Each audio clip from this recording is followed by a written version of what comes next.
Bonjour à tous. Eh bien oui, la forge du Morvan qui existe ici depuis 15 ans, quoi qu'il y avait déjà eu à Carré-les-Tombes 4 générations, mais c'est pas votre famille. Vous êtes venu dans ce métier par passion. Alors, Philippe Sauvre, qu'est-ce que vous allez nous proposer comme démonstration? Là, je vais vous faire une volute. Alors là, c'est le ferronnier qui parle. Ouais, là, c'est donc un élément de décoration qu'on retrouve régulièrement dans les portails, dans les rampes, dans toutes ces choses ferronnées, forgées. Alors, donc, c'est du fer ou de l'acier, la différence entre les deux? Le taux de carbone, uniquement. D'accord. Et le rendu? Non. Il n'y a pas de différence. Esthétiquement, c'est la même chose. Le fer est beaucoup moins cher et un peu plus facile à travailler. D'accord, on ne vous l'a jamais fait. On va battre le fer pendant qu'il est chaud. Merci exactement. Il est chaud? Là, il est pas mal. Donc, bon, on va pouvoir y aller. On va y aller. Alors là, vous travaillez sur de l'ornementation, c'est ça? Oui, de la décoration. D'accord. C'est du fer forgé qu'on va retrouver. C'est sur un portail, sur des appuis de fenêtre. D'accord, très bien. Et là, ça fait une partie de votre métier. Ah, donc, oui. On appelle ça de la ferronnerie d'art. Tout à fait, oui. Et vous disiez qu'on a les mêmes outils depuis 3000 ans. On n'a pas trouvé mieux. Pratiquement, il n'y a pas eu de progrès spectaculaire. Le marteau-pilon, quoi. Ah, hormis le marteau-pilon. Voilà, donc ça, c'est le départ de la volute. Et après, une fois qu'on a fait le départ, on va enchaîner sur ce qu'on appelle un escargot. Ah oui, d'accord. Qui nous permet en fait de sortir toujours la même volute. D'accord. Oui, pour que ça soit régulier. Quand on a des séries à faire, ça permet d'être régulier et propre. Alors très vite, on va parler de votre passion à la coutellerie. Vous y êtes mis, vous avez énormément de talent pour le faire. Ça veut dire qu'on commence une lame. On va parler de pâtisserie, un peu de millefeuille. Voilà, c'est ce qu'on appelle un damas feuilleté. D'accord. Donc c'est comme une pâte feuilletée de pâtisserie. On va empiler des couches et les multiplier. Et là, c'est-à-dire que c'est vraiment... Donc là, en l'occurrence, on a de l'acier, du nickel, de l'acier, du nickel, de l'acier, du nickel. D'accord. Et tout ça va nous faire une lame feuilletée. Alors ensuite, on va dire, après pas mal d'autres travaux de forge, marteau, on va voir ce qu'on appelle une trousse de damas, dans laquelle je vais venir débiter des lames.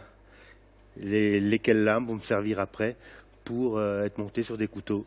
D'accord. Pliant, en l'occurrence. Alors, le damas, finalement, c'est un peu une apparition, quelque chose qui ressurgit. On évoquait tout à l'heure l'histoire des couches de pâte à modeler, c'est un peu ça. Expliquez-nous justement comment vous arrivez à faire ressurgir ces motifs qu'apparemment vous maîtrisez. En fait, au départ, on a des matériaux différents, donc en l'occurrence du fer, de l'acier et du nickel. Et après de multiples soudures et déformations, on obtient un motif. Ce motif est dans la masse et on va le révéler soit par traitement thermique, soit par des acides.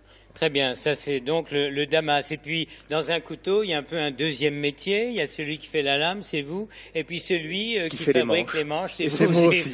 Alors là, on va aller très loin dans le temps parce que vous nous présentez, c'est une défense de mammouth. C'est de l'ivoire de mammouth, tout à fait. D'accord. On a de la pierre reconstituée. Là, on a une loupe de thuya.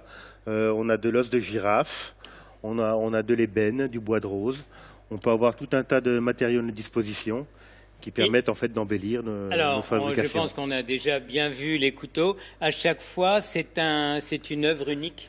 C'est de la pièce unique à chaque fois. À chaque fois. Tout est fait à la main, donc on ne refait jamais strictement la même chose. Alors, votre clientèle, elle est locale, régionale, extra... On a même quelques clients à l'international en coutellerie. D'accord. Oui. Et là, la coutellerie, justement, Pascal et Elisabeth Bourzex veulent nous rejoindre. Vous êtes propriétaire d'un château qui n'est pas loin d'ici. On va voir des images, c'est absolument superbe. Mais vous connaissez Philippe depuis une dizaine d'années? 20 ans même. 20 ans? Oui. Voilà, donc en fait, Philippe travaillait au château en tant qu'artisan ferronnier depuis toujours, depuis 20 ans. Et puis un jour, lors d'une visite dans cet atelier, au détour d'une porte, je découvre sur un bureau poussiéreux des esquisses de couteaux.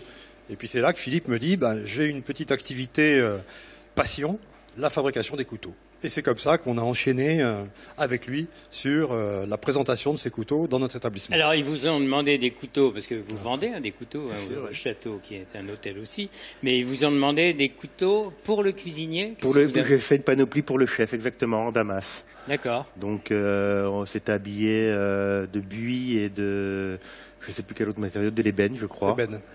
Et le chef s'en sert régulièrement. Il doit en être très satisfait.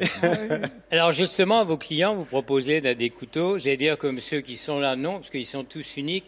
Quelles sont les réactions des gens par rapport à des couteaux qui viennent d'à côté finalement et qui sont... En fait, ce sont des collectionneurs d'objets rares et d'objets exceptionnels.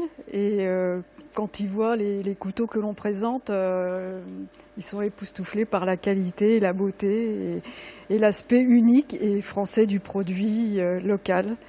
Et on a vraiment des amateurs du monde entier. D'ailleurs, on en a vendu à des Russes, à des Anglais, à des Américains. Merci infiniment. C'est un choix, c'est votre métier. Vous le faites avec beaucoup de talent. Merci de nous avoir reçus ici, au cœur de là où le métal se transforme. Exactement. Merci beaucoup. Nous étions à Carré-les-Tombes, aux Forges du Morvan.